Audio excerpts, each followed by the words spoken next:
Suicide remains the biggest killer of men under 45 years old.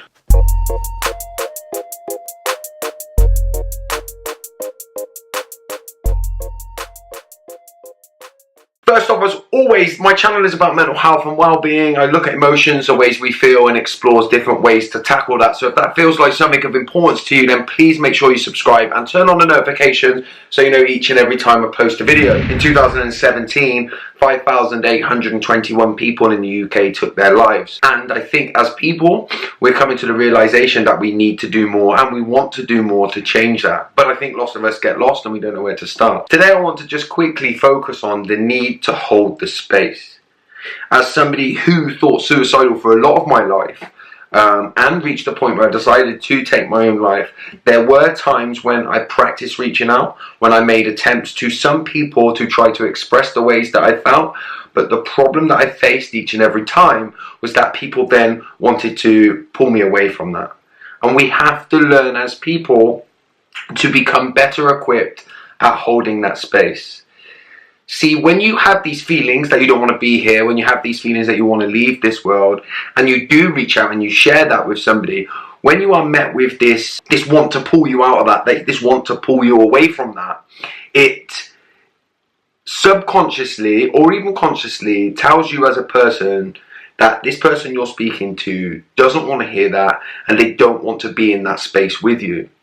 And I think there's some truth in that. Now, we pull people away because we want to make it better for them, but also I think we do this because we struggle with the energy that it brings to us. We struggle with the feeling that it creates in us. And so when we're saying, come on, everything's all right, you've got this to look forward to, remember you've got that, what we're actually doing is pulling ourselves back to a place that we feel more comfortable with. So we have to look after ourselves better. We have to look after our own mental health and our own well-being more, so that when somebody does present their darkness to us, their struggle to us, we have the room to hold that space. So when somebody says to us, I'm feeling like I don't want to be here anymore, we have to have the patience to sit with that, to hold that space for them, to make them feel validated in that, right? Validation is hugely important. And so our reaction should be more along the line of, that must be hard. That must be really difficult to you to feel that. And I want to come and support you there where you are. And know that people are naturally resourceful and whole. And that if we help them find the strength within themselves to become curious about how they're feeling, then they might be able to explore how they're feeling and ultimately pull themselves out of where they are.